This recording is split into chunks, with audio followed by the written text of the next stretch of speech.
दर्शक महानुभावहरू टिकटकको अर्को नयाँ श्रृङ्खलामा तपाईहरूलाई हार्दिक स्वागत छ। टिकटकको आजको बसाइमा हामीमाझ हुनुहुन्छ ठाकुरबाबा नगरपालिका बर्दियाका प्रमुख प्रशासकीय अधिकृत रामहरि रिजाल। आउनुहोस् उहाँलाई स्वागत गरौँ। स्वागत छ सर। हस्, धन्यवाद। आराम हुनुहुन्छ? हजुर। बर्दियादेखि यहाँसम्म आउँदा बाटोमा त्यस्तो केही अप्ठ्यारो त भएन नि? त्यस्तो केही भएन, म आफ्नै अफिसको गाडीमा आएँ, सहजसँग आएँ, त्यस्तो खास केही अफिस गाडीमा आउने भयो। हजुर। अहिले थोरै डर रहेको छ बर्दियाको त्यो बाटो हुँदै, होइन? बर्दिया राष्ट्रिय निकुञ्जबाट पछिल्लो समय बाघको आक्रमणबाट धेरैजनाको मृत्यु भइसकेको छ। कसरी लिनुहुन्छ यसलाई? अहिले चाहिँ पछिल्लो दिनमा बर्दिया राष्ट्रिय निकुञ्जमा बाघको सङ्ख्या बढिरहेको छ। यो वनभित्रको व्यवस्थापनको समस्याले पनि हुनसक्छ। बाघहरू अलिकति उसको आफ्नो क्यारिडोर एरिया बनाएर बसेको हुन्छ। अब अलिकति अशक्त बाघहरू अलिकति नजिक उनीहरू आरा जङ्गलभित्र गर्न सक्दैन, त्यसले गर्दा आउने स्वाभाविकै पनि हो। र फेरि अब मान्छेहरूको पनि अब जनावरहरूको आनी बानी व्यवहारलाई राम्रोसँग नबुझ्दा पनि त्यस्ता घटनाहरू भएको हुनसक्छ। यद्यपि पछिल्लो दिनमा अब वन्यजन्तु र मान्छे बिचको द्वन्द्वलाई न्यूनीकरण गर्नको लागि विभिन्न अभियानहरू पनि सञ्चालन गरिएको छ। अब राष्ट्रिय निकुञ्जले पनि त्यही किसिमको सचेतनाहरू अपनाएको छ। यसलाई अब सबै पक्ष सचेत हुनुपर्ने, व्यक्ति पनि सचेत हुनुपर्ने, नागरिक पनि सचेत हुनुपर्ने र वन्यजन्तुको व्यवस्थापन पनि सँगै लैजानुपर्ने चुनौती चाहिँ हो। तर सावधानी चाहिँ अपनाउनु जरुरी छ। वन्यजन्तु र मानवको सम्बन्धमा तालमेल नमिलेको अथवा यो प्राकृतिक नै हो, होइन? वन्यजन्तुको पनि आफै प्राकृतिकमा बसेर रमाउन चाहन्छ। मान्छेको पनि आफ्नो जीवन निर्वाह गर्नुपर्ने भएको हुनाले स्वाभाविक रूपमा हामी कतिपय अब काठमै निर्भर हुनुपर्ने, दाउरामा निर्भर हुनुपर्ने समुदायहरू पनि छ। त्यसले गर्दाखेरि त्यो बिचको द्वन्द्व भइरहन्छ। त्यसलाई न्यूनीकरण गर्नको लागि अब सचेतनाहरू अपनाउने, कतिसम्म जान सकिन्छ, केसम्म गर्न मिल्ने नमिल्ने कुराहरू त्यो वन्य संरक्षण निकायहरूबाट पनि त्यो कुराहरू गऱ्यो भने यसलाई न्यूनीकरण गर्दै लैजान सकिन्छ। जस्तो अब तपाईँले भन्नुभयो प्राकृतिक रूपमा अथवा वन जङ्गलमा गइसकेपछि त्यो किसिमको त्यो पाटो त बेग्लै रह्यो।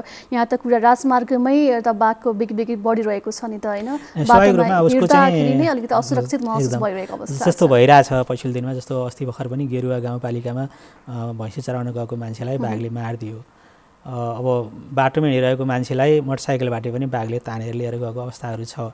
बाघको सङ्ख्या चाहिँ बढ्दै गएको छ।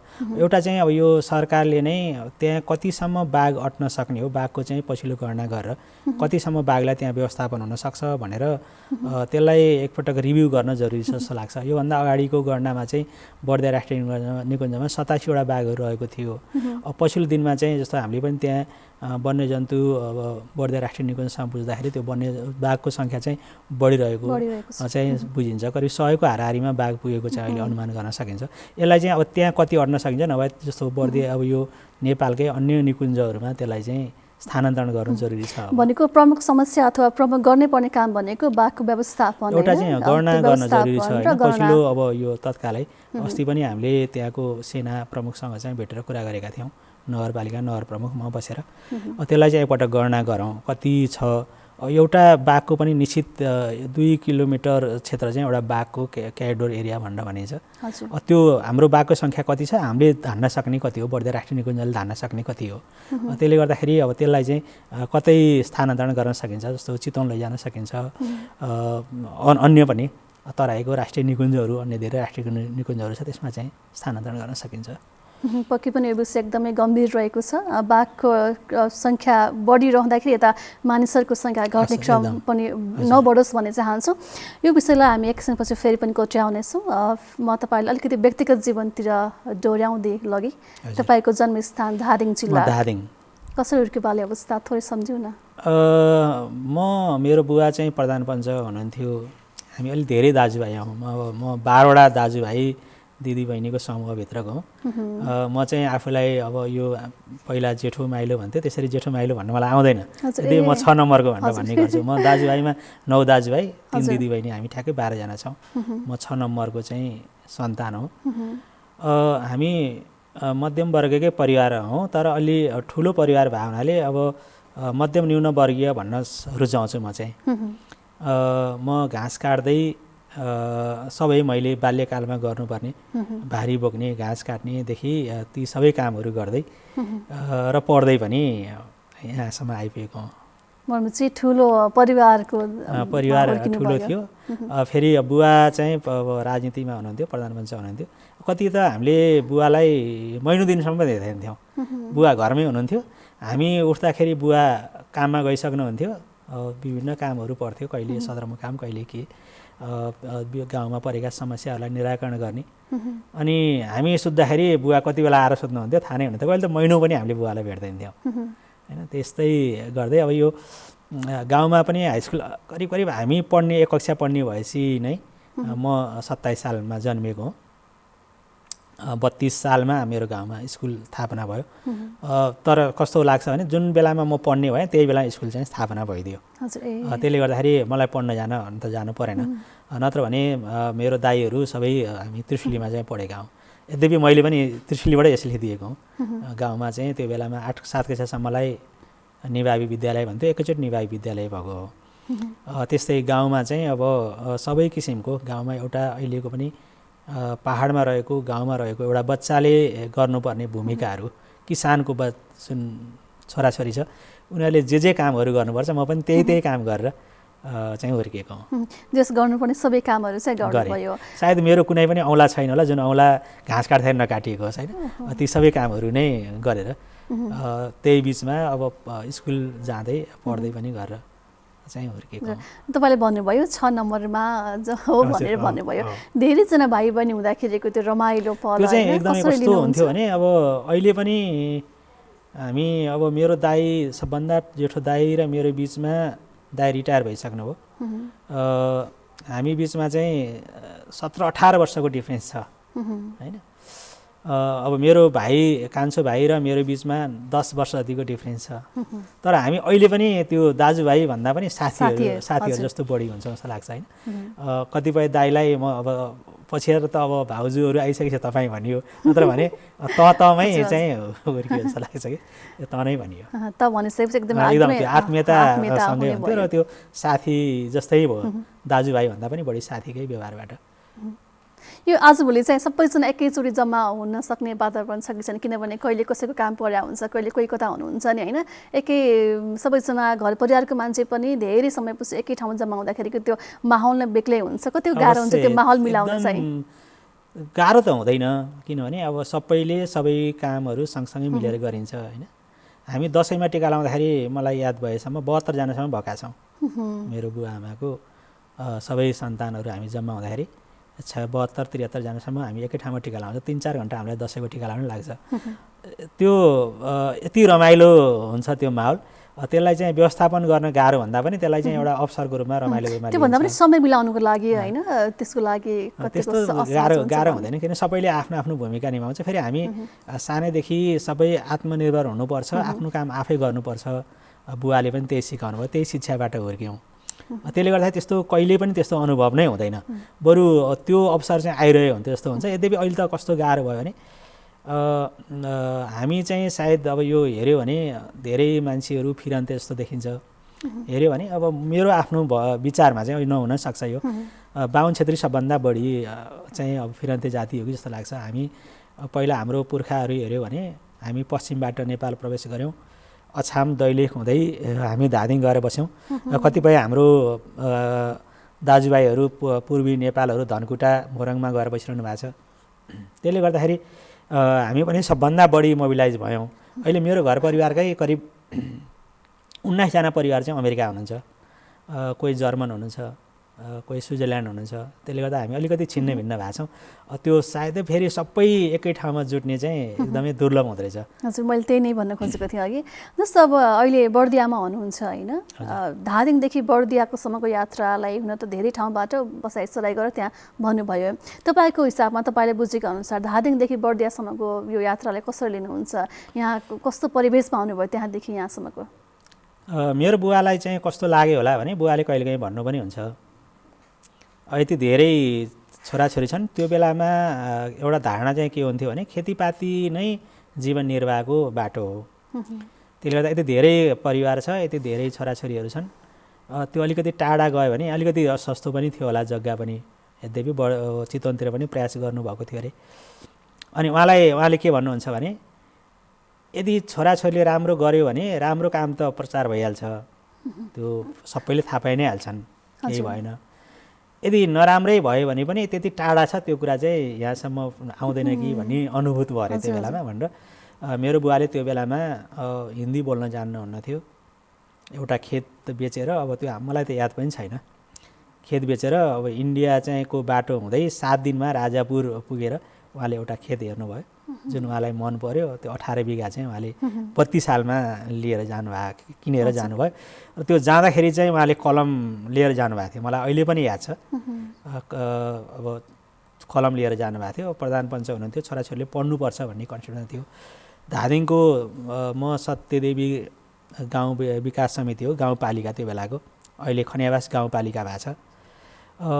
धादिङको सदरमुकामबाट त्यो ठाउँमा पुग्नलाई 6 घन्टा हिँडेर जानुपर्छ। त्रिशुली बाटो पनि 6-7 घन्टा हिँड्नुपर्छ। त्यो विकटमा धादिङ बेसी बाटो हिँडेर गएपछि सायद पढ्ने बस्ती चाहिँ हाम्रो नै थियो जस्तो लाग्छ। हामीभन्दा माथि सबै तामाङ बस्तीहरू छ, त्यहाँ त भर्खरै हाइस्कुल भएको छ, 5-6 वर्ष मात्रै भयो हाइस्कुलहरू भएको। त्यसले गर्दा त्यो कलम लिएको मलाई अहिले पनि याद छ। म त्यही कलमबाट मैले क ख सुरु गरेको हुँ। त्यही कलमबाट जस्तो हुन त भनिसक्नुभयो, मेरो बुवाको चाहना चाहिँ सबै छोराछोरी पढुन् भन्ने चाहना थियो भनेर, तर पनि उहाँको चाहिँ एउटा हुन्छ नि एउटा सपना अथवा उहाँको चाहना चाहिँ के थियो, मेरो छोरा चाहिँ भोलि बनेर चाहिँ यो पेसामा होस् भन्ने चाहिँ के थियो उहाँको? त्यस्तो सबै सपना देख्नुभयो कि देख्नु भएन, तर उहाँको चाहिँ कम्तीमा पनि सबै छोराछोरीले 12वटा छोराछोरी छन्। मेरो 12वटा छोराछोरीले त्यो बेला कम्तीमा पनि एसएलसी चाहिँ पास गर्नुपर्छ भन्ने बुवाको चाहना थियो। त्योमध्ये सबै हामी राम्रैसँग पढ्यौँ। मेरो माइल दाई अलिकति पढ्नलाई थोरै अल्छी गर्नुहुन्थ्यो। उहाँ चाहिँ 7-8 कक्षा पढ्दाखेरि नै अब 32 सालमा बुवाले यहाँ जग्गा लिइदिनु भएको थियो। उहाँलाई चाहिँ त्यो पढ्दैको मान्छे घर छोडेर हिँडिदिनु भयो। हजुर। तर अब बुवाको सपना पछि उहाँले फेरि त्यो उहाँलाई चाहिँ शिक्षामा डोर्याउनु भयो। दाइले पनि एसएलसी गर्नुभयो, पछि शिक्षक नै हुनुभयो। हामी 12वटा दाजुभाइ दिदीबहिनीहरू छौँ, सबै कुनै न कुनै पेसामा रह्यौँ। त्यो बुवाको सपना चाहिँ पछि गएर पुरा भयो। त्यो कम्तीमा त्यो बेलाको एसएलसी भनेको धेरै ठुलो कुरा थियो। त्यो बेलाको एसएलसी भनेपछि अहिले सायद अहिलेको मास्टर्स जस्तै नै होला हैन? होला भन्नुभन्दा नि त्यो बेला पढेको मान्छे नै हुँदैन थियो हैन, पढ्ने भन्ने नै हुँदैन थियो। मैले नै सुरुमा एसएलसी गरेर एसएलसी पास हुने बित्तिकै म जहिले पनि कक्षाको पहिलो विद्यार्थी नै थिएँ। मैले एसएलसी त्रिशुलीबाट पढेँ। गाउँमा चाहिँ हाइस्कुल खुल्यो तर म्याथ पढाउने मान्छे भएन। नभएपछि मलाई जसले पढाउनुहुन्थ्यो मेरो काका हुनुहुन्छ, गुरु पनि हो, मलाई 1 कक्षादेखि पढाउनु भयो। उहाँले चाहिँ राम्ररी तिमीले गणितको क्लास लिइदिनु पऱ्यो भन्नुभयो। मैले एसएलसी दिएको जहाँ सकेर आएको भोलिपल्टबाट मैले पढाउन सुरु गरेँ। त्यो बेलामा हेऱ्यो भने तामाङ समुदायको बच्चाहरू कक्षामा कम हुने, छोरीहरू कक्षामा कम हुने हुन्थ्यो। यद्यपि मेरो बुवाले मेरो दिदीलाई त्यो बेलामा पनि त्रिशुलीमा राखेर एसएलसी गराउनु भयो।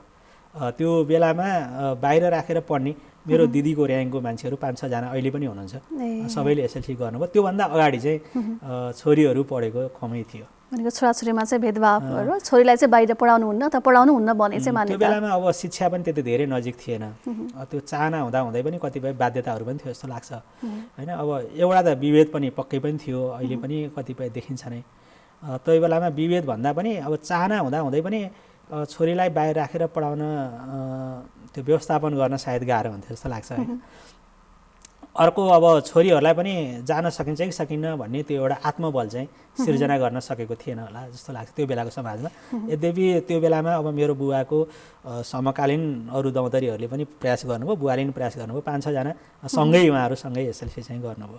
त्यो मेरो दिदीहरूको र्याङ्क चाहिँ मेरो गाउँमा पहिलो एसएलसी दिने ब्याज हो त्यतिखेरको। त्यति बेलाको जस्तो अहिले कस्तो पाउनुहुन्छ त्यो बेलाको जुन छोरी चेलीबेटी दिदी बहिनीहरूको जो आत्मबल होइन, त्यो परिवेश र अहिलेको छोरी चेलीबेटी अहिलेको उहाँहरूको आत्मबल र परिवेशलाई कसरी, जस्तो विभेदको कुरा पनि भयो होइन, कसरी मूल्याङ्कन गर्नुहुन्छ? त्यो बेलाबाटै जस्तो एउटा अब बुवाले पनि आँट गर्नुभयो, दिदीहरूको र्याङ्कले पनि त्यो बेलामा चाहिँ पढ्नुपर्छ भन्ने कुरालाई महसुस गर्नुभयो। त्यसले गर्दाखेरि पछिको पुस्तालाई चाहिँ त्यसले एउटा अवसर दियो र पछि त फेरि मेरै गाउँमा हाइस्कुल भयो। त्यसले गर्दाखेरि पनि अरूलाई सहज भयो। त्योभन्दा पछाडिको मेरो दिदीले जुन बेला एसएलसी दिनुभयो मभन्दा 2 वर्ष अगाडि उहाँले दिनुभएको।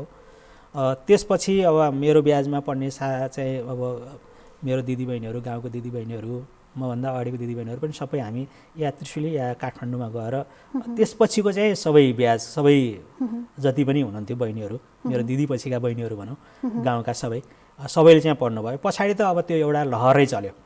मैले अघि पनि भने धादिङ बेसीबाट माथि गएपछि निभावी पहिलो निभावी एकैचोटि 7 कक्षासम्म मेरो बुवाले एकदमै त्यो बेलाको शिक्षा मन्त्री कहाँ लगातार 15 दिनसम्म डेलिगेसन गरेर लिएर आउनुभएको त्यो स्कुल एकैचोटि स्वीकृत गराउनु भएको।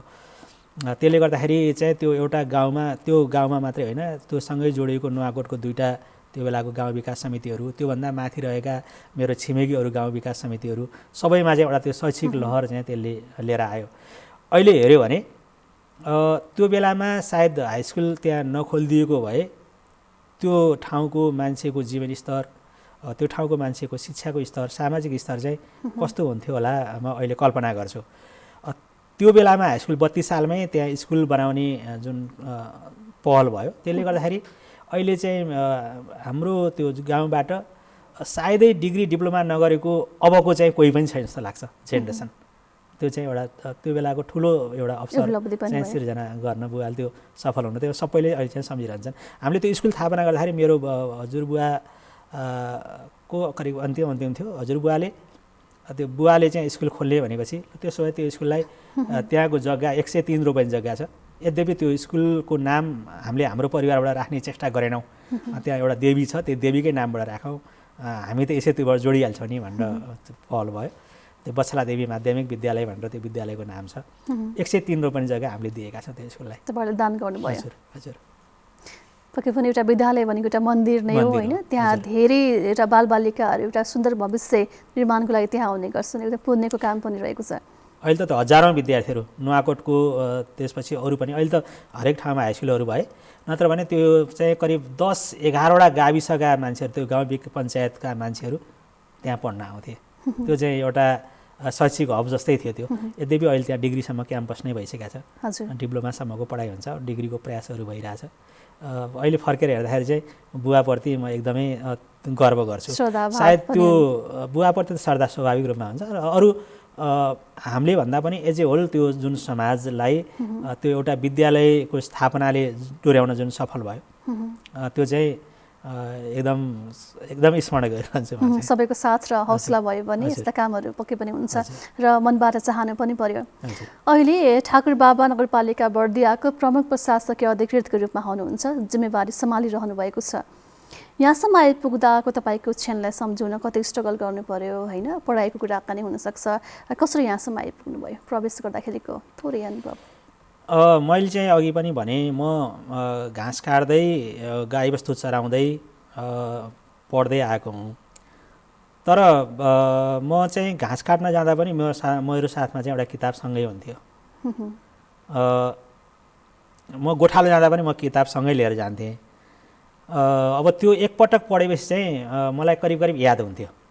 एकपटक पढ्यो भने मलाई त्यो किताब चाहिँ अब अहिले सम्झिँदाखेरि कस्तो लाग्छ भने हामीले कति थोरै किताबहरू पढ्न पाएछौँ जस्तो लाग्छ। त्यो नयाँ किताब पाएपछि त 1 महिनामा म सबै किताबहरू याद गरिसक्थेँ। मलाई म्याथको चाहिँ अब हुन त म्याथमा म कमजोर त थिइनँ नै। म्याथ चाहिँ केही कुराहरू अब सरले सिकाएपछि मात्रै सिक्न सक्ने हुन्थ्यो। अरू विषय चाहिँ सर र एकपटक पढेपछि याद भइहाल्थ्यो। 1 महिना त किताबै पढिन्थ्यो। त्यो सरले पढाइराख्दाखेरि नयाँ कुरा केही नै पढिरहेको छैन, त्यही कुरा पढिरहेको जस्तो चाहिँ अनुभूत हुन्थ्यो।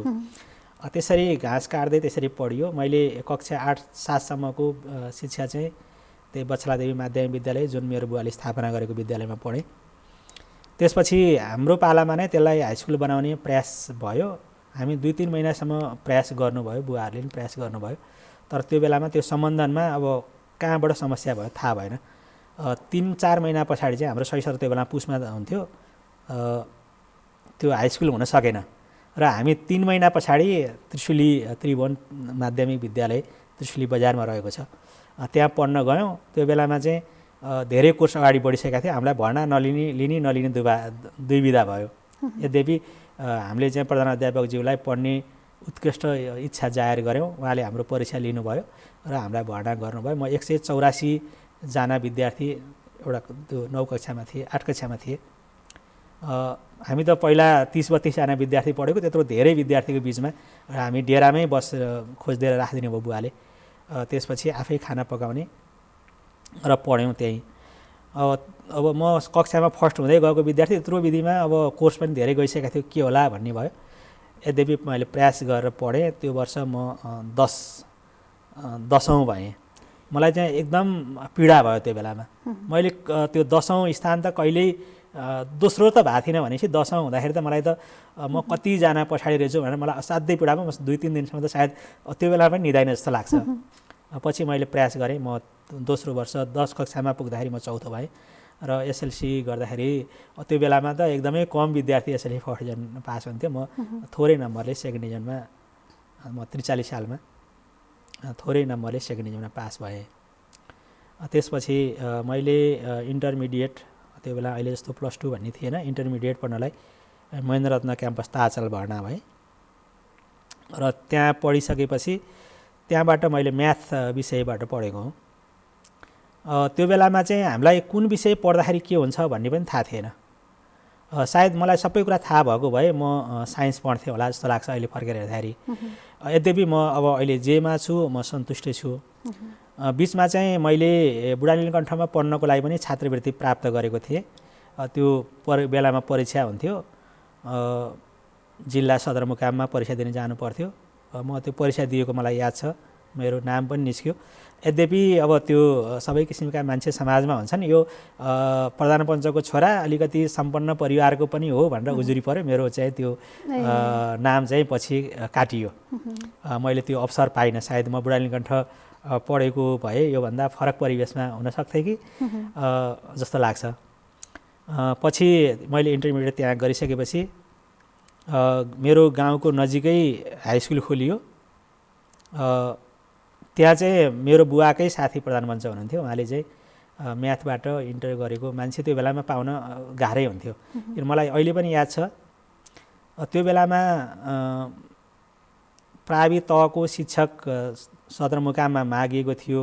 130-32 जना शिक्षक मागेको बेलामा 80-90 जनाको मात्र दरखास्त परेको थियो कि त्यति धेरै थोरै पढेका मान्छेहरू नै एकदम सीमित हुन्थ्यो। त्यो बिचमा म त इन्टर गरिसकेको थिएँ। त्यो हाई स्कुलमा चाहिँ पढाइदिनको लागि बुवालाई अनुरोध आए। मैले करिब 2 वर्ष जति त्यहाँ चाहिँ पढाएँ। त्यो बिचमा मेरो पढाइ रोकियो। त्यसपछि म बर्दिया मेरो बुवाले पहिल्यै जग्गा लिनुभएको थियो। त्यसपछि बिस्तारै हामी बर्दिया जानुपर्छ भन्ने कन्सेप्ट रह्यो। हामी बर्दिया बिस्तारै ट्रान्सफर हुन सुरु गऱ्यौँ। म पनि बर्दिया नै आएँ। आइसकेपछि अहिले मानपुर मावि टप्रा राजापुर गाउँ राजापुर नगरपालिका अन्तर्गत पर्छ। त्यहाँ हाई स्कुल खोल्ने भएपछि मैले त्यहाँ पढाएँ। र मलाई त्यहाँ पढाइसकेपछि मैले त इन्टर मात्रै गरेको थिएँ। मलाई चाहिँ अब यो स्कुलको हेडमास्टर हुनुपर्छ भन्ने थियो। मैले यद्यपि गुलरियाबाट डिप्लोमाको परीक्षाहरू दिन सुरुवात गरेको थिएँ। तर म कहिले पनि कलेज त जान पाउँदैन थिएँ, पढाउनु पर्थ्यो। त्यस्तो हुँदा पनि मैले 5वटा विषयको जाँच दिएँ। मैले 4वटा विषय चाहिँ पास गरेँ। मैले यद्यपि पाठ्यक्रम पनि नहेरिकन हेरेको थिइनँ। मैले 2टा विषयमा चाहिँ नेपाली र मलाई अहिले पनि याद छ नेपाली र अर्थशास्त्रमा मैले कलेज टप गरेको थिएँ त्यो बेला पनि त्यो मार्क्समा चाहिँ। पछि मलाई अब म्याथ विषय पढाउनाले मैले म्याथ नै पढ्नुपर्छ भन्ने भयो र म सुर्खेत गएँ बिएड भर्ना हुनलाई। र सुर्खेत म्याथबाट बिएड पढ्दै थिएँ। त्यही बेला प्रासको जागिर चाहिँ विज्ञापन भयो। त्यो नासु सरको जागिर हो, शिक्षा सेवाको।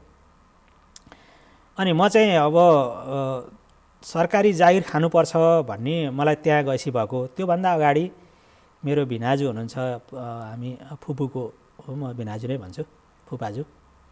उहाँ चाहिँ कैलालीको सिडी हुनुहुन्थ्यो। नारायण प्रसाद लम्साल उहाँको नाम। त्यो बेलामा अब उमेर पनि त्यस्तै भएर पनि होला म कामना पत्रिका खुब पढ्थेँ। त्यो कामना पत्रिका सायद हजुरलाई त याद पनि छैन होला। अनि त्यो कामना पत्रिका मेरो हातमा थियो। भिनाजुले मलाई गाली गर्नुभयो, यो कामना पढ्नुभन्दा तैँले अन्तर्राष्ट्रिय मञ्च पढे हुन्न भनेर उहाँले भन्नुभयो। कस्तो हुन्छ त्यो अन्तर्राष्ट्रिय मञ्च भन्ने भयो। मैले त्यो कामना पत्रिका त्यहीँ फालेर मैले अन्तर्राष्ट्रिय मञ्च खोजेँ। अन्तर्राष्ट्रिय मञ्च त्यो बेलादेखिको 44-45 सालदेखिको अन्तर्राष्ट्रिय मञ्च 57-58 सालसम्मको पछाडि त्यो अन्तर्राष्ट्रिय मञ्च प्रकाशन हुन छोड्यो। त्यो बेलासम्मको सबै सङ्ग्रहहरू खोज्यो भने मेरो घरमा अहिले पनि भेटिन्छ होला। कुनै पनि कुरा पत्रिकाहरू मैले छोडिनँ र त्यहाँ भएका कुराहरू मैले सबै कुराहरू याद गर्थेँ र म पछिल्लो तथ्याङ्कहरू सबै अपडेट हुन्थेँ। त्यसले गर्दाखेरि क्याम्पस पढिराख्दाखेरि कतिपय किताबमा लेखेको तथ्याङ्कहरू फरक हुन्थ्यो। स्कुलको सङ्ख्याहरू, अरू पपुलेसनका कुराहरू, यो मृत्युदरका कुराहरू त्यो पढिराख्दाखेरि मैले म्याथबाट बिएड पढ्दै थिएँ अनि त्यो तथ्याङ्कमा फरक परेका कुराहरू त्यो किताबमा एउटा तथ्याङ्क हुन्थ्यो अनि त्यो तथ्याङ्कलाई चाहिँ म सच्याइदिन्थेँ सरले पढाइराख्दाखेरि अनि त्यसै सरले मलाई चाहिँ खुब वाच गर्नुहुन्थ्यो तैँले लोकसेवा पढ्नुपर्छ भन्नुहुन्थ्यो त्यो नभन्दै लोकसेवा खुल्यो मैले पढेँ त्यसमा पछाडि 10 दिन जति बाँकी रहे चाहिँ त्यही सरले नै 10 दिन चाहिँ तिमी कलेज नआऊ तिमीले लोकसेवा नै पढ तिमी पास हुन्छौ भन्नु मलाई पनि हो कि जस्तो लाग्यो मलाई त्यति धेरै उता थिएन पढ्ने मैले 10 दिन चाहिँ एकदमै मेहनत गरेर पढेँ सायद त्यो 10 दिनमा मलाई लाग्छ म मुस्किलले 1 घन्टा सुतेँ होला राति म ओछ्यानमा कहिले पनि बसिनँ त्यो चाहिँ म खाटमा ओछ्यान हुन्थ्यो तल एउटा दरी ओछ्याएर बस्थेँ त्यहीँ बसेर पढेँ कति बेला निदाउँथेँ थाहा छैन फेरि उठेर म किताब नै त्यो छरपष्ट राख्थेँ म चाहिँ त्यो बेलामा 44 जना प्राविधिक सहायकमा आएको म दोस्रो नम्बरमा सिफारिस भएँ र म जिल्ला शिक्षा कार्यालय सुर्खेतमा पोस्टिङ भएँ त्यहीँ बिएड मैले कम्प्लिट गरेँ र बिएड सकिसक्ने बित्तिकै मैले अधिकृतको परीक्षा दिएपछि म अधिकृत पास भएँ त्यसपछि अहिले 7-8 वर्ष भयो म उपसचिव पास भएर अहिले ठाकुरबाबा नगरपालिकामा यो राज्य पुनर्संरचनापछि ठाकुरबाबा नगरपालिकामा प्रमुख प्रशासकको रूपमा कार्यरत छु धेरै परिश्रम मेहनत र लगनशीलताले आज यो स्थानमा आउनुहुन्छ होइन ठाकुरबाबा नगरपालिका बर्दियालाई चिनाउनु पर्दा कसरी चिनाउनुहुन्छ ठाकुरबाबा नगरपालिका सानो नगरपालिका हो 104 वर्ग किलोमिटरको क्षेत्रफल छ यो बर्दिया राष्ट्रिय निकुञ्जसँग जोडिएको छ पूर्वमा बबई नदी पश्चिममा कर्णालीको बीचमा रहेको एउटा सुन्दर भूमि हो यो थुप्रै सम्भावनाहरू बोकेको र थुप्रै चुनौतीहरूलाई झेल्दै अगाडि बढेको नगरपालिका हो चुनौती यसमा नै मागी यसको 32 किलोमिटर क्षेत्र बर्दिया राष्ट्रिय निकुञ्जसँग जोडिएको छ यसका किनाराका बासिन्दाहरू रातभरि सुत्न पाउँदैनन् वन्यजन्तुको आक्रान्त छ बाहिरबाट हेर्दाखेरि सुन्दर बर्दिया राष्ट्रिय निकुञ्ज देखिन्छ चिसापानीको पुल देखिन्छ केही समय पर्यटकहरू आउँदाखेरि रमाइलो पनि हुन्छ ठुल्ठुला होटलहरू पनि छ त्यसको सुन्दरता आफैमा अनुपम छ 56% थारूहरूको बसोबास रहेको हो परिश्रमी थारू जातिको बसोबास छ उर्वर भूमि हो यही चुनौतीको बीचमा थुप्रै सम्भावनाहरू बोकेको पर्यटकको विकासबाट र कृषिको विकास गर्दै पर्यटनको विकास गर्दै अगाडि जाने थुप्रै सम्भावनाहरू पनि छ हामी 20 वर्षीय गुरुजना सहित बनाएर ठाकुरबाबालाई एउटा समृद्ध बनाउने सपना देखेर गएका छौँ त्यसकारण चाहिँ म थुप्रै सम्भावना बोकेको र चुनौतीको बीचबाट अगाडि बढिरहेको नगरपालिका भनेर त्यसलाई बुझ्ने गर्छु र त्यही किसिमबाट नै हामी अगाडि बढेका छौँ भन्ने लाग्छ धेरै चुनौतीका बीच पनि सम्भावनाको पनि धेरै बाटोहरू छन् जसमा टेकेर तपाईँहरू काम गरिरहनु भएको छ यो ठाकुरबाबा नगरपालिका बर्दियाले चाहिँ अहिले रिसेन्टली गरिरहेको काम चाहिँ के होला तपाईँको भूमिका चाहिँ के हो खास ठाकुरबाबा नगरपालिकामा हामी यो कोभिडले लामो समय आक्रान्त भयौँ यद्यपि हामी एक दिन पनि विश्राम गरेनौँ त्यो चुनौतीको बीचमा पनि कोभिडबाट त्यो बेलामा कोभिडलाई पनि अलिक फरक ढङ्गले बुझाइयो जस्तो लाग्छ हामीले पनि जस्तो अहिले त्यसको सङ्क्रमण अहिले पनि उस्तै छ र पनि अहिले जसरी सहज लिएका छौँ त्यो बेलामा पनि त्यही किसिमको बुझाइ भएको भए सायद त्यति धेरै चुनौती हुन्न थियो होला हामीले कोभिडको बीचमा पनि थुप्रै कामहरू गऱ्यौँ जुन लक्ष्य साथ हाम्रो 20 वर्षीय गुरुजना हामीले बनाएका छौँ त्यसले 4-5वटा परिकल्पनाहरू गरेका छ विशेष गरेर संस्थागत विकास गर्नुपर्छ हरेक वडाको स्वास्थ्य चौकीको र नगरपालिकाको आफ्नै भवन हुनुपर्छ र आफ्नै भवनबाट सेवा दिनुपर्छ भनेर वडा कार्यालयहरू हामीले स्थापना गऱ्यौँ भाडाका घरहरूबाट 9वटा वडा छ ठाकुरबाबा नगरपालिकामा 9वटै वडा सुरुकै वर्ष स्थापना भए अहिले पनि हेऱ्यो भने बर्दियाकै सबभन्दा पुरानो नगरपालिका गुलरिया नगरपालिकाको अहिले पनि 2टा वडाहरू एउटा भवनबाट सर्भिस दिइरहेछ तर हामीले सुरुकै वर्ष एउटा ठाउँबाटै वडाको सर्भिसहरू दिन सुरु गऱ्यौँ संस्थागत विकास गर्नुपर्छ भनेर अहिले हामी यो ठाउँमा आएर उभिँदाखेरि आजको दिनमा म यहाँ उभिएर यहाँ कुरा गरिराख्दाखेरि अबको 6 महिना पछाडि हामी कुनै पनि वडा कुनै पनि स्वास्थ्य चौकी र नगरपालिकाको भवन हामी भाडामा हुने छैनौँ हामी सबै संरचनाहरू बनाइसकेका छौँ र त्यो गुरुजनाले पनि त्यही कुरा परिकल्पना गरेका थियो संस्थागत विकास संरचनागत विकास गर्नुपर्छ भनेर अर्को महत्त्वपूर्ण पाटो भनेको यो सामाजिक सुरक्षाको कुरा विपद व्यवस्थापनसँग जोडिएको कुरा मैले अघि पनि भने निकुञ्ज क्षेत्रका बासिन्दाहरू रातभरि सुत्दैनन् थुप्रै त्यो जनावरहरू हेर्ने ठाउँहरू बनाएर बसेको हुन्छ कहिले बाघले कहिले चित्तलले कहिले अरू विभिन्न जनावरहरूले बाली नालीहरू नोक्सान गर्ने। त्यसले गर्दा त्यसलाई कसरी सुरक्षा गर्नुपर्छ भनेर हामीले वन्यजन्तुबाट धेरै किसिमको प्र्याक्टिसहरू भएको देखिन्छ। त्यसलाई विभिन्न किसिमका पाइपहरूबाट करेन्टहरू लगाएर काठको पोलहरू गाडेर त्यसमा करेन्टहरू लगाएर हात्तीलाई छेक्ने प्रयासहरू भए। ती कुनै पनि प्रयासहरूले त्यति धेरै राम्रो काम गरेको देखिएन। पछिल्लो दिनमा चाहिँ हामीले त्यसलाई पक्की घेरबार चाहिँ लगाउने प्रयास गरेका छौँ। आरसिसी वाल नै लगाएर, आरसिसी वाल तर बिचमा ग्याप राखेर हामीले बनाउन सुरुवात गरेका छौँ। 10 किलोमिटरको चाहिँ क्षेत्र असाध्यै जोखिम छ। हजुर। र हामीले त्यो मध्ये करिब 5 किलोमिटर क्षेत्र चाहिँ अहिले त्यो छेकबारको काम गरेका छौँ। त्यो बाटो अहिले धेरै बासिन्दाहरूको अन्नपातलाई जोगाउन सकिएको छ। जुन ठाउँमा हिजो एक मुठी काटिसकेको धान एक मुठी लिएर आउन सम्भव थिएन, त्यो ठाउँमा अहिले हामीले त्यो हात्ती छेकबार लगाएर धानको बिउमा आत्मनिर्भर हुनुपर्छ भनेर ठाकुरबाबा नगरपालिकाले केही कुराहरूमा आत्मनिर्भर हुने प्रयास गरेको छ।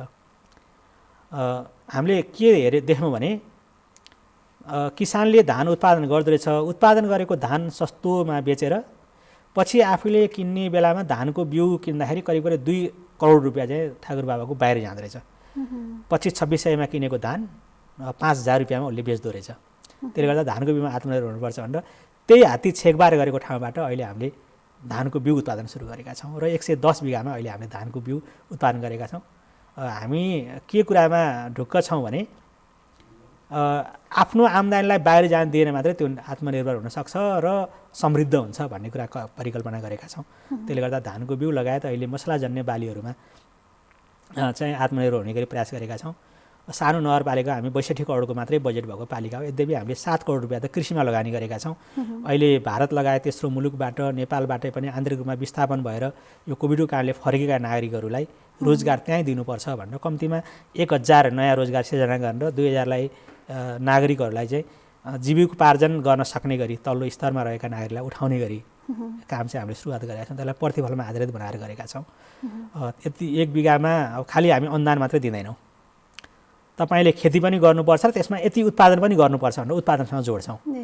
त्यसरी चाहिँ काम गरिरहेका छौँ। हामी विशेष गरेर लसुन, प्याज, धनियाँ जस्तो मसलाजन्य बालीहरू जुन इन्डियाबाट किनेर लिएर आउँछौँ, आलु जस्ता कुराहरू, त्यो कुरामा चाहिँ आत्मनिर्भर भएर निर्यात गर्नुपर्छ भन्ने हिसाबले गरेका छौँ।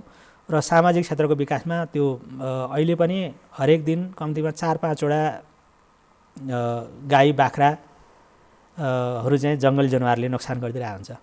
तत्कालै उहाँहरूको आँसु पुस्नुपर्छ भनेर एउटा विपद कोष राखेर जुन दिनमा उहाँहरूको गाई बाख्रा जनावरले मार्छ हामी त्यही दिनमा उहाँहरूलाई राहत उपलब्ध गराउँछौँ। कहिलेकाहीँ अब हात्तीले मान्छे मारिदिरहेको हुन्छ, बाघले मान्छे मारिदिरहेको हुन्छ, उहाँहरूको चाहिँ त्यो क्रिया गर्ने पैसा पनि कहिले हुँदैन। त्यस कारण त्यसलाई तत्कालै राहत दिनुपर्छ भनेर त्यो विपदसँग पनि हामी जोडिएका छौँ। अर्को हामीले गरेको भनेको सामाजिक क्षेत्रको विकास बिना अरू भौतिक पूर्वाधार निरर्थक छ जस्तो लाग्छ। हामी चिल्लो बाटो बनाउला, त्यो चिल्लो बाटोमा कसैले गाई बाँध्यो भने, भैँसी बाँध्यो भने त्यो चिल्लो बाटोको अर्थ छैन। त्यस कारण पहिला नागरिकलाई सचेत पार्नुपर्छ भनेर हामी सामाजिक क्षेत्रलाई पनि सँगै लगाएका छौँ। र हामीले चाइल्ड ड्रिम योजना सुरुवात गरेका छौँ। त्यो नेपालमै पहिलो प्रोजेक्ट हो। हामी गर्भावस्थादेखि नै हाम्रो हिजोको धार्मिक संस्कारहरू, धार्मिक ग्रन्थहरूले पनि बच्चाले गर्भबाटै सिक्छ भन्ने कुरा प्रमाणित भइसकेको कुरा हो। पश्चिमा मुलुकहरूले त्यसलाई अनुसरण गरे, त्यो कुरालाई उनीहरूले व्यवहारमा लागू गरे, तर हामीले धर्मग्रन्थ मात्रै बनायौँ। हामीले चाहिँ त्यो कुरालाई व्यवहारबाटै सिद्ध गर्नुपर्छ भनेर अहिले गर्वको अवस्थादेखि कुरा गर्छौँ। अहिलेको समाज हेऱ्यौँ भने कहिलेकाहीँ काली लाग्छ। फेसबुकहरू हेऱ्यौँ भने, सामाजिक सञ्जाल हेऱ्यौँ भने यति धेरै कुराहरू हुन्छ, नेगेटिभ कुराहरू धेरै आइरहेको हुन्छ। त्यो अहिले बनाएको समाज होइन, त्यो हिजोदेखि हामीले दिएको संस्कारहरू हो। त्यसलाई चेन्ज गर्नुपर्छ भनेर हामी गर्वावस्थादेखि कुरा गरेका छौँ। त कम्तीमा 20 वर्षको नागरिक सबल भइदियो भने मात्रै पनि त्यसले पछिको समाजलाई त राम्रो बनाउन सकिन्छ भनेर हामी त्यो चाइल्ड ड्रिमको कुराहरू गरिरहेछौँ। र सामुदायिक विद्यालयलाई सबैको रोजिने र खोजिने बनाउने क्रममा हामी छौँ। हामीले हाम्रो आफ्नै पाठ्यक्रम बनाएको छौँ। कक्षा 1 देखि कक्षा 8 सम्मको आफ्नै पाठ्यक्रम छ।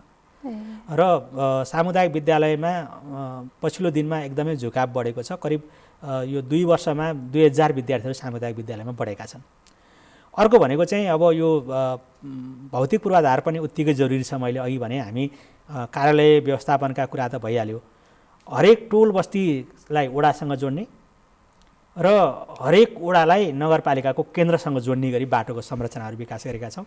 र यो वर्षको अन्तिमसम्म हामी पुग्दाखेरि मैले यो वर्ष भनेको अर्को वर्षको यही फागुनमा म फेरि यहाँ उभिने अवसर पाएँ भने हाम्रो कुनै पनि वडाबाट कच्ची बाटोबाट हाम्रो नगरपालिकासम्म आउनुपर्ने अवस्था रहँदैन र मुख्य टोल बस्तीहरू 93वटा गाउँ छ, 93वटै गाउँमा त म भन्न सक्दिनँ, तर मुख्य गाउँ बस्तीहरू पिच बाटोबाट जोडिनेछन्। त्यो हिसाबबाट हामीले काम गरिरहेका छौँ। धेरै गरिसक्नु भएको छ, अझै पनि गर्न बाँकी नै छ होइन? बाँकी त यो विकासको कुरा त कहिले पनि सकिँदो रहेछ। कतिपय सम्पन्न मुलुकहरूलाई हेऱ्यो भने पनि उनीहरू झन् काम गरिरहेका छन्, धेरै काम गर्नुपर्ने हुन्छ।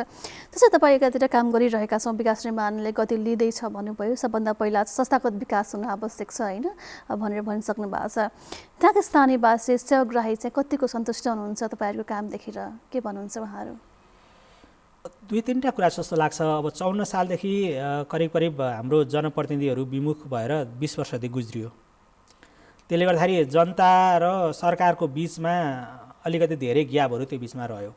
वास्तवमा सरकार भनेको खालि कर्मचारी मात्रै होइन, त्यसको संरचनागत विकास र हरेक नागरिकले आफ्नो भावनाहरू व्यक्त गर्ने ठाउँ चाहिँ हुनुपर्छ जस्तो लाग्छ। र पछिल्लो अब अहिले नगरपालिका गाउँपालिका जुन जनप्रतिनिधिहरू चाहिँ निर्वाचित भएर आउनुभयो, यो 20 वर्ष 3.5 वर्ष भयो। त्यो बिचमा जनताहरूको चाहना अलिकति तीव्र नै छ। हामी विकासमा पछाडि भएकै मुलुक हो, हामी अल्प विकसित मुलुकको चरणमा बल्ल उक्लिने क्रममा छौँ, बल्ल सिफारिस भएको छ। हामी अविकसित मुलुक नै हौँ। स्वाभाविक रूपमा त्यसको पाटो ठाकुरबाबा मात्रै फरक हुन सक्ने कुरो भएन। र फेरि अहिलेसम्म हामी खालि अधिकारको कुरा मात्रै गरेर यहाँसम्म आयो जस्तो लाग्छ। 7 सालदेखिको हेऱ्यो भने 7 सालको क्रान्ति, 17 सालको क्रान्ति, 37 साल, 47 साल हुँदै 62, 63 साल, 72 सालकोसम्म पनि हामीले अधिकारका कुराहरू बढी हेऱ्यौँ। अहिले पनि हाम्रो संविधानका कुरादेखि सबै हेऱ्यो भने अलिकति बढी अधिकारका कुराहरू छ, कर्तव्यको कुरा अलिक गौण छ। त्यसकारण अधिकारको कुरा अलिक बढी भएको हुनाले नागरिकको चासो चाहना पनि तीव्र छ। ती सबै चासो चिन्तनलाई अब थोरै बजेटबाट निर्वाह गर्नलाई, सबै मागहरू पुरा गर्नलाई पक्कै पनि सकिँदैन। त्यसले गर्दाखेरि असन्तुष्ट नै छ भन्न सकिँदैन। सबैको चाहना पुरा गर्न सकेको अवस्था चाहिँ छैन। जस्तो अहिले पनि कतिपय नागरिकहरू कच्ची घरमै बस्नुहुन्छ, फुसको छानु भएकै घरमा बस्नुहुन्छ। कतिपय नागरिकहरूको घर यस्तो छ जसले हात्तीले सानो झक्का दिँदा पनि भत्किने अवस्थामा छ। हामी सबै ती नागरिकहरूको घर एकचोटि बनाउन चाहन्छौँ, तर सम्भव रहन्छ। सायदै बर्दिया जिल्लामा हामीले मात्रै त्यो गरिरहेका छौँ जस्तो लाग्छ। त्यो बर्दिया राष्ट्रिय निकुञ्जसँग जोडिएको भएर पनि हो। यो बिचमा हामीले करिब 276वटा घरहरू बनाइसकेका छौँ। हामीले थोरै अनुदान दिन्छौँ, नागरिकहरूलाई नै उत्प्रेरणा गर्छौँ र बनाइरहेछौँ। र 197वटा घरहरू अहिले हामी खरको छानो विस्थापन गर्ने क्रममा छौँ। करिब अरू 200वटा घरहरू रहन्छ। त्यो 200 घरलाई त यसपालि हामी सम्बोधन गर्न सक्दैनौँ। त्यो बाहेक असन्तुष्टै गर्नुपर्ने त्यस्तो ठाउँ चाहिँ देखिँदैन। यद्यपि अब अलिकति बढी चाहना, हामी एउटा उत्कृष्ट उच्च तहको विद्यालय त्यहाँ स्थापना गरिदिन पाए हुन्थ्यो भन्ने उसमा छौँ। अहिले पनि सीसम्म कक्षा 11-12सम्म पनि मान्छेहरू त्यहीँ पढ्छन्, तर त्यसपछिको शिक्षा अलिक त्योभन्दा राम्रो ठाउँमा जाउँ भन्ने छ। त्यसलाई कसरी रोक्ने भन्ने क्रममा हामी छौँ। त्यो केही बाहेक म चाहिँ त्यति असन्तुष्ट नै हुनुपर्ने छ जस्तो चाहिँ देख्दिनँ। यद्यपि त्यो भ्यूबाट, उहाँहरूको भ्यूबाट छुट्टै मूल्याङ्कन पनि हुनसक्छ। पक्कै पनि प्रत्येक व्यक्तिको इच्छा चाहना फरक हुन्छ, सबैलाई सम्बोधन गर्न नसकिएला, तर पनि एउटा त्यो ठाउँको विकास निर्माण भएपछि जनताहरू आफै पनि खुसी हुनुहुन्छ भन्ने पनि एउटा विश्वास पनि रहेको छ। तपाईँको भूमिकामा चाहिँ कसरी काम गरिरहनु भएको छ? सामान्य रूपमा बुझ्दाखेरि नगरपालिकाले गरेका निर्णय कार्यान्वयनलाई चाहिँ तपाईँले त्यो चाहिँ तपाईँको फाइनलाइज तपाईँले गर्नुहुन्छ होइन? अवश्य नै। जस्तो अहिले चाहिँ 3 तहको सरकार छ। स्थानीय तहको सरकारको हिसाबले व्यवस्थापिका र कार्यपालिका, नगरसभा, नगर कार्यपालिका हुन्छ। नगरसभाले ऐन कानुनहरू पारित गर्ने हो र कार्यपालिकाले नीतिगत कुराहरू गरिदिने। त्यो नीतिगत कुराहरूलाई चाहिँ त्यसलाई कार्यान्वयन गर्ने भनेको कर्मचारीले नै हो। एउटा सुन्दर सपना नगरपालिका जनप्रतिनिधिहरूले देखिरहेको सपनालाई पुरा गर्ने भनेको कर्मचारीले नै हो। यदि कर्मचारी सबल भएन भने जतिसुकै राम्रो नीति कानुन बनाए पनि, जतिसुकै राम्रा कामहरू गर्ने प्रयास गरिए पनि त्यो अक्षरमा मात्रै सीमित हुन्छ। त्यसलाई कार्यान्वयन गर्ने भूमिका भने कर्मचारीले नै हो। त्यसले गर्दाखेरि त्यसलाई वस्तुनिष्ठ ढङ्गले कार्यान्वयन गर्ने र गराउने भूमिका त्यसको सदस्य सचिवको हिसाबले, कतिपय ठाउँमा सदस्य सचिव, कतिपय ठाउँमा सचिवको हिसाबले प्रमुख प्रशासकको भूमिका हुन्छ। मेरो चाहिँ दुईटा कुरालाई म जहिले पनि प्रायोरिटीमा राख्छु, समय र काम। काम भोलि गर्नुको अर्थ छैन, आज गर्नुपर्ने काम आज भएन भने भोलि गरे केही पनि अर्थ छैन।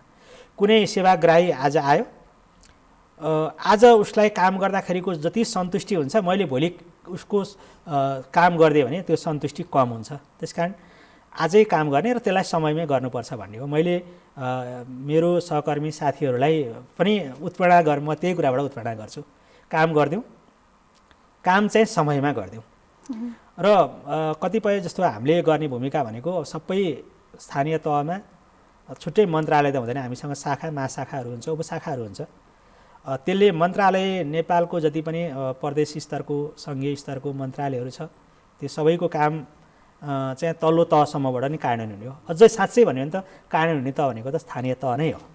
स्थानीय तहको सबल नभइकन यो चाहिँ राज्य पुनर्संरचना बलियो हुन सक्दैन। त्यसले गर्दाखेरि र त्यसलाई कार्यान्वयन गर्ने भनेको कर्मचारीले नै हो। जतिसुकै राम्रो नीतिहरू बने पनि त्यो नीतिलाई व्यवहारमा ढालेर देखाउने भने त कर्मचारीले नै हो। त्यसकारण त्यसलाई कसरी कार्यान्वयन गर्ने भन्ने नै हो र त्यसलाई सफल ढङ्गले कार्यान्वयन गर्नुपर्छ। र नगरपालिका सफल असफल बनाउने भनेको कर्मचारीकै भूमिकाबाट निर्धारण हुन्छ। जनप्रतिनिधिले त नीति बनाइदिनुहुन्छ, सपना देखाउने, उहाँहरूको सपनालाई पुरा गर्ने भने त हामीले नै हो। पक्कै पनि कर्मचारीले दिने सेवा प्रवाह राम्रो भए पनि स्थानीयवासी आफै पनि खुसी हुनुहुन्छ, त्यो नगरपालिका कहलिन्छ।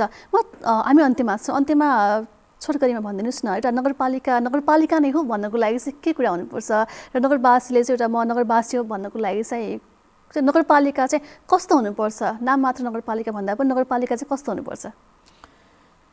हामी त सबै पूर्वाधारबाट नगरपालिका भएको ठाउँ होइन, गाउँ परिवेशबाटै नगरपालिका भएको ठाकुरबाबा नगरपालिका। तर अब नगरपालिका हुनको लागि हुनुपर्ने पूर्वाधारको चाहिँ अब करिब हामी त्यो पूर्वाधार चाहिँ तयार गरिसकेका छौँ जस्तो लाग्छ। एउटा नागरिकले आफूले चाहेको स्वास्थ्य त्यही ठाउँमा प्राप्त गरोस्, आफ्ना छोराछोरीलाई उसले दिन चाहेको जस्तै शिक्षा, कस्तो शिक्षा दिन चाहेको छ त्यहीँ प्राप्त गरोस् र उसले कुनै पनि गन्तव्यमा जान चाह्यो भने जान सकोस् र उसले भनेका कुराहरू कतिपय उसलाई परेका समस्याहरूलाई उसले तत्कालै पुरा गरिदिनको लागि सुनिदिनको लागि आवाज सुनिदिने मान्छे पनि त्यहाँ होस्।